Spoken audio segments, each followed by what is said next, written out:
I knew something was deeply, unmistakably wrong the moment I stepped outside and saw the crowd of neighbors gathered at the edge of my property. Their silence wasn't peaceful. It was the kind of heavy, tense quiet that makes your stomach knot. They didn't wave or smile or even glance at one another. Instead, they whispered in hushed tones, their eyes fixed on my porch as if witnessing a disaster in slow motion. And there it was, a bright orange HOA violation notice, plastered on my front door like a warning, like a mark of guilt I had never earned. My pulse quickened. Something had shifted overnight. Some invisible line had been crossed, and the usually placid streets of Clearwater Ridge felt suddenly foreign, dangerous, and hostile. This wasn't a simple disagreement. This was a statement, loud and unambiguous. Someone, or rather, some organization had decided that I, a man who had lived quietly in this neighborhood for years, was a problem.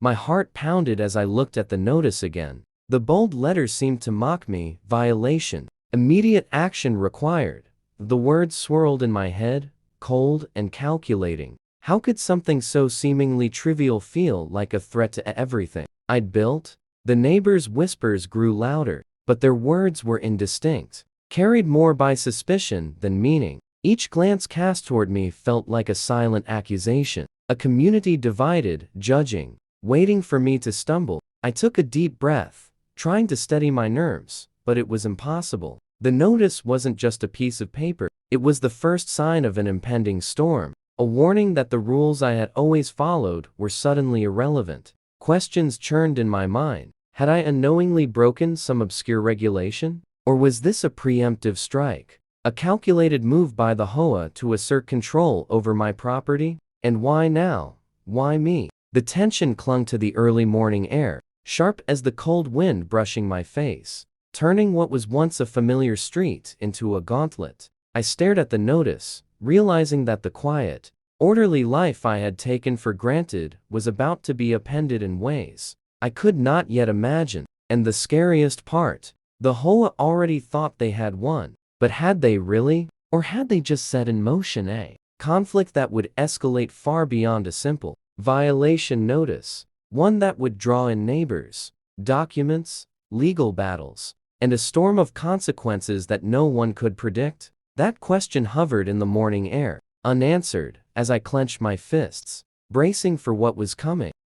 Before all the chaos, Clearwater Ridge had felt like a quiet sanctuary, a neighborhood where lawns were neatly trimmed, mailboxes gleamed in the afternoon sun, and the occasional rustle of children playing in yards provided a comforting rhythm to daily life. I had purchased my home not for prestige or convenience, but because of the small natural spring at the back of my property, a hidden gem that whispered peace every time I approached it. The water ran gently, winding through rocks and soft moss, attracting birds and small wildlife that seemed to treat my yard as a private refuge. On warm afternoons, I would step outside with a cup of coffee, feeling the soft breeze, listening to the murmuring water, and watch dragonflies dart across its surface. It was a place where time slowed, where work deadlines and email pings faded into the background. I ran my consultancy from home, often losing myself in spreadsheets and reports. But the spring acted as a grounding force, a reminder that there was a rhythm to life beyond office hours and client demands. Neighbors waved politely when they passed by, most keeping to themselves, most respecting the privacy that seemed to come naturally with the home, bordering the woods. For years, everything was calm. The HOA, at least from my perspective, was benign, merely overseeing community rules that felt reasonable until subtle changes began to appear. The newsletters shifted tone from friendly reminders to stern statements. Board meetings grew longer, more procedural, and decisions that previously involved community discussion were suddenly executed without notice. At first, these small shifts seemed inconsequential, almost trivial. I noticed minor comments about water management becoming a priority, or neighbors whispering about stricter oversight. I shrugged them off.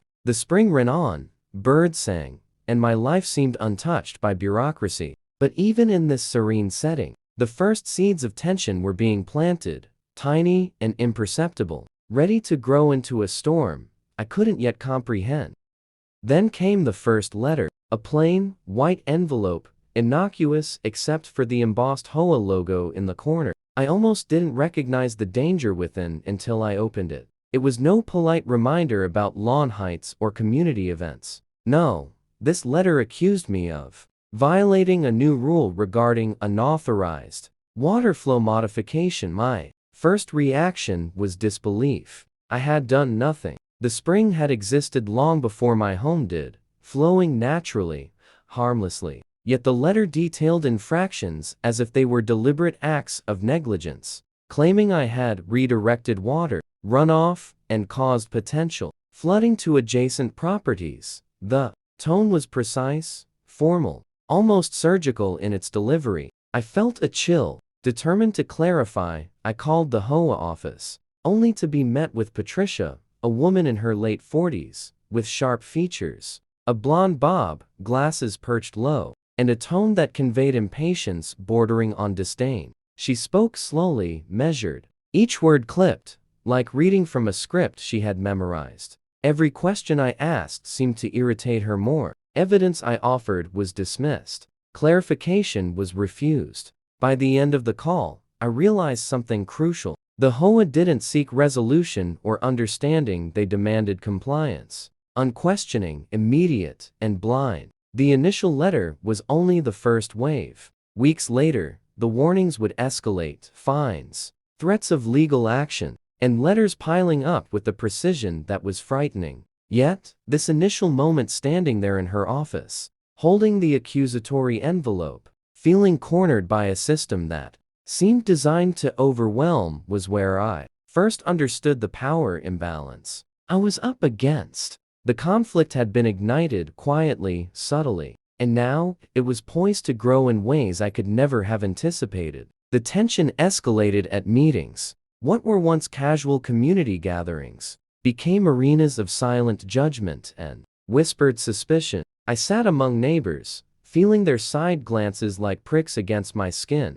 wondering who had already been swayed by the HOA's quiet, insidious campaign. Gregory Weller, the tall, impeccably dressed board president, dominated the room from his podium, his gray hair slicked back, a permanent smirk etched across his face, eyes flicking over the crowd with an air of superiority. Patricia sat nearby, meticulously taking notes, her face impassive, yet sharp with latent annoyance, recording each movement as if preparing for some judicial proceeding. I felt a strange mix of isolation and frustration, a sense that every action, every word, every pause was being scrutinized and interpreted against me. The spring, once my private sanctuary, had become a point of contention. Conversations about compliance, water management, and community standards constantly circled back to me. Neighbors whispered in corners, eyes darting, as if debating my guilt. It wasn't a single interaction,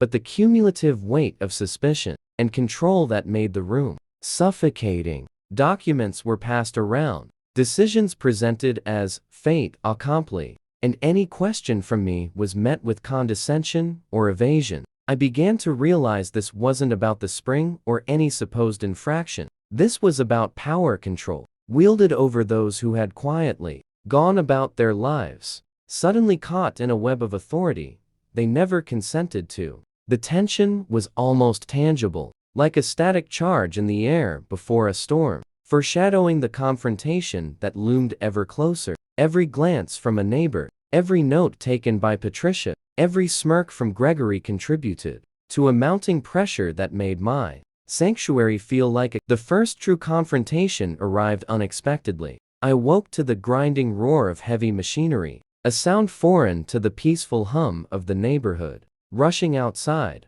my heart sank. There, on my property, a construction crew was digging aggressively near the spring I had nurtured for years. Uprooted stones, soil churned into mud, the delicate flow of water already disrupted. My voice rose before reason could catch up. "What are you doing?" I shouted, panic and fury battling inside me. The workers paused only briefly, their indifference chilling. "Orders from the HOA, water control enforcement," one replied, matter-of-factly. Enforcement? On my land? The word hung in the air like a threat. Moments later, Gregory Weller appeared, towering, confident, smirking as if this was his stage. "This is for the community's best interest," he said, voice calm but authoritative. My protests and demands for documentation were met with dismissive waves, empty promises, and arrogance that made my skin crawl. I realized in that instant that the HOA had crossed every boundary, wielding power not for safety or reason, but as a weapon. The spring, a symbol of tranquility, had become the battleground. The realization of helplessness, that someone could disrupt your life and property with institutional backing, set in deep.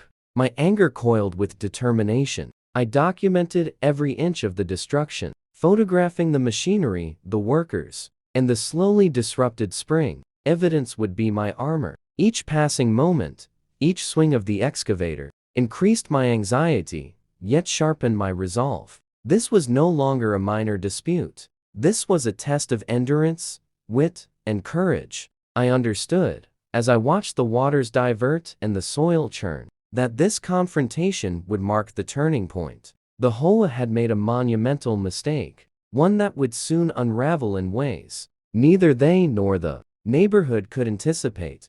By mid-morning, the trench carved by the HOA crew had become a visual symbol of their arrogance and disregard for nature. Water that once meandered gently was now pooling unnaturally, flowing into areas it never had, creeping toward places it could wreak havoc. I stood frozen, torn between disbelief and fury, my hands trembling slightly as I took in the destruction. Gregory loomed in the background, arms crossed, a satisfied smirk painting his face, oblivious to the consequences of the very chaos he had orchestrated. Each diverted stream, each disturbed stone, every puddle forming in unnatural patterns, signaled an impending disaster. My mind raced. I thought of neighbors downslope, yards that could flood, foundations that might weaken, the wildlife that relied on this spring. Yet, despite my anger, I felt a strange helplessness. This was the power imbalance the HOA had constructed, a combination of bureaucracy and brute force. I paced alongside the trench, photographing and filming, documenting the destruction meticulously, my fingers numbing in the cold air, the dark clouds overhead reflecting the tension that had settled in my chest. Every splash of water hitting a newly dug hole sounded like a drumbeat of warning. I realized this wasn't just about the spring. It was a power play, a signal to me, and perhaps others, that resistance would not be tolerated. The very rules of the neighborhood had been rewritten in real time, and I was standing as both witness and victim. My mind calculated options, but the reality was clear. Action had to be precise, deliberate, and legally sound. The trench, the disruption, the angry water, it all became an undeniable illustration of how fragile order could be when authority was misused. As rain clouds thickened above, I felt a premonition that this escalating conflict was about to reach a point of no return. My sanctuary had been violated, and the fight for justice had begun in earnest. Each moment increasing the stakes, each decision a gamble with property, reputation, and peace of mind on the line. As the day wore on, the sky grew ominous. Dark clouds rolled in, reflecting the tension and chaos that had taken hold of my backyard. Pools of water, unnaturally collected from the HOA's trench, reflected the storm's incoming fury, shimmering like mirrors of destruction. I stood, boots sinking into the muddy lawn, hands clenched, determination hardening in my chest. The once peaceful property I cherished had transformed into a battlefield. Gregory and Patricia argued with the construction crew, voices raised, gestures sharp, the arrogance radiating from them in stark contrast to my growing frustration. I could see the storm's potential in the air, the wind beginning to whip the branches, the clouds darkening as though mirroring the conflict below. Every minute the trench sat open, every displaced stone, every disrupted flow of water increased the likelihood of disaster. I thought about the neighborhoods below, neighbors completely unaware of the impending flood. My heart pounded as I tried to anticipate the consequences. Each wave of wind seemed to echo the sense of foreboding that had been building for weeks. a tangible prelude to the confrontation that awaited. I felt a mix of anger, fear, and resolve. The HOA had underestimated the consequences of their actions, and nature was already beginning to remind us who truly governed the water. The storm wasn't just weather, it was a metaphor, a signal that the situation had escalated beyond petty disputes and letters. It was approaching a breaking point, one where property, trust, and authority would collide in ways that would be impossible to ignore. I braced myself, knowing that the coming hours would define not just my home, but the integrity of the community itself.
Then it happened. The sky opened, rain pouring in sheets, saturating the mud and forcing the trench to its limit. Water, already unnaturally redirected by the HOA's excavation, surged violently downhill. My heart pounded, adrenaline coursing through my veins, as the sound of rushing water drowned all else.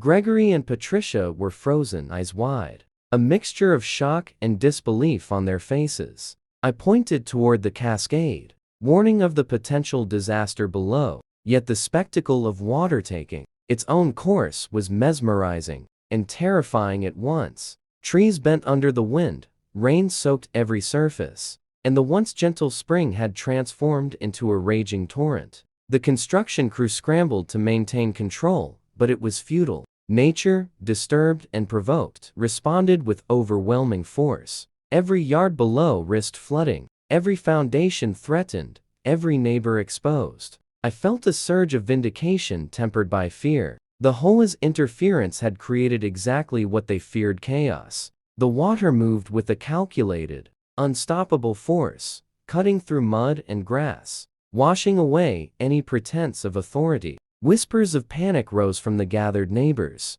their eyes tracing the path of destruction. Patricia struggled to keep documents dry, hands trembling, realizing that legality alone could not counter the raw power unleashed by the storm and the disrupted terrain. Gregory, who had stood so smug and confident, now looked small, powerless against both nature and the evidence amassed against him. I watched, a mixture of anxiety and grim satisfaction settling in. The scene unfolded like a cautionary tale: human arrogance pitted against the immutable laws of the environment. The HOA's hubris made painfully visible to all. Every flood wave, every ripple in the trench, every gasp from the crowd reinforced the lesson. Power without wisdom invites disaster, and authority without accountability is fragile at best. As water rushed through the lower streets of Clearwater Ridge, the full extent of the HOA's negligence became painfully obvious. Lawns were submerged,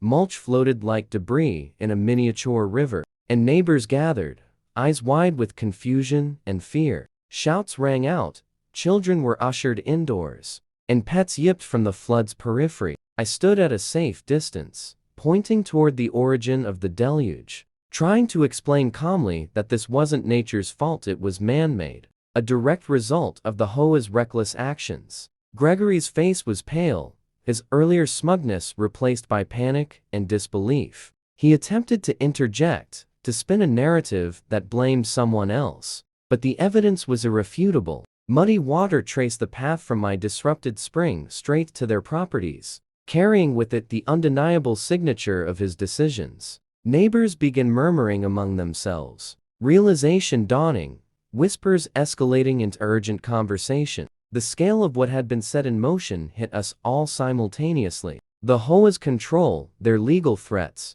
their arrogance had created chaos, endangering property, peace, and trust. Residents who had previously deferred to board decisions now saw clearly the consequences of unchecked authority. I remained composed, yet vigilant, pointing out the flooding, recording the reactions, and noting the utter collapse of the narrative Gregory had built for months. The truth was no longer subtle, no longer contained in letters or meetings. It was rising, muddy, and unstoppable, washing away facades and exposing accountability in the harshest possible terms. In that moment, I understood that the battle was not just for my property or reputation, but for the integrity and sanity of the entire neighborhood. A lesson both harsh and inescapable. The arrival of the city inspector marked the turning point of this escalating conflict. Uniformed and authoritative, clipboard in hand, the inspector moved directly toward Gregory and Patricia, eyes scanning the scene with clinical precision. I stood slightly behind, arms crossed, heart steady, a mixture of triumph and relief coursing through me. Rainwater still drained through the muddy trenches, the neighborhood's scars visible and undeniable. The inspector's gaze moved over the disrupted spring, the flooded yards below, and the half-constructed containment structures, connecting each element with an unspoken understanding of violation and negligence. Who authorized this work? The inspector demanded, voice firm, cutting through the wind and residual rain. Gregory opened his mouth, faltering, attempting excuses, evasions, and justifications. But the evidence was overwhelming: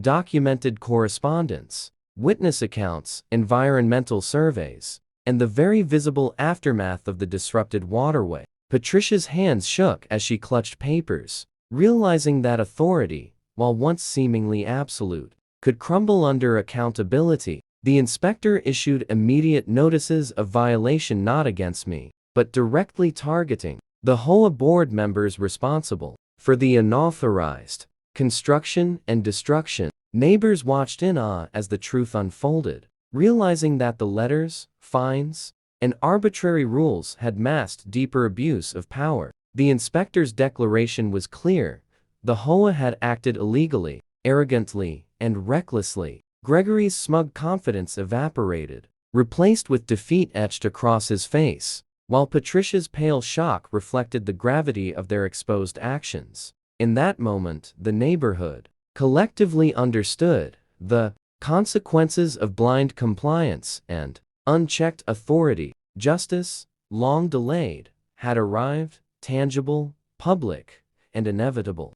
Weeks later, calm returned. The spring, restored to its natural flow, trickled peacefully, as if forgiving the chaos it had endured. The sun set in warm, golden hues, casting gentle reflections across the water, illuminating regrown grass and renewed earth. I stood at the edge, the folder of documents, long closed. My body relaxed, chest unburdened, absorbing the tranquility that had once been routine and now felt miraculous. The HOA board had been dismantled, its members either resigned or facing legal consequences, transparency restored, elections held, and accountability reinstated. Neighbors who had once avoided eye contact approached, expressing gratitude not just for my fight, but for standing against abuse that threatened us all. Conversations resumed.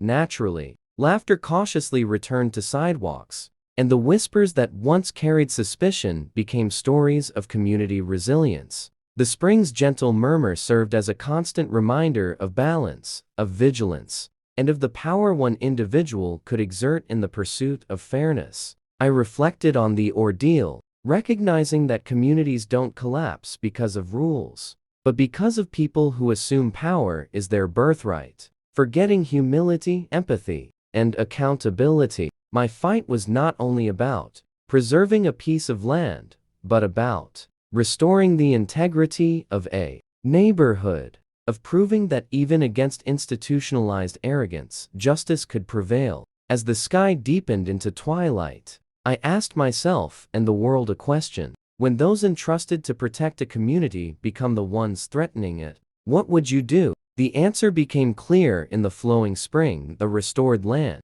in the unity of neighbors who chose awareness over compliance. Peace was restored, yes, but the lesson endured, a permanent testament to standing firm against injustice, even when the odds feel insurmountable.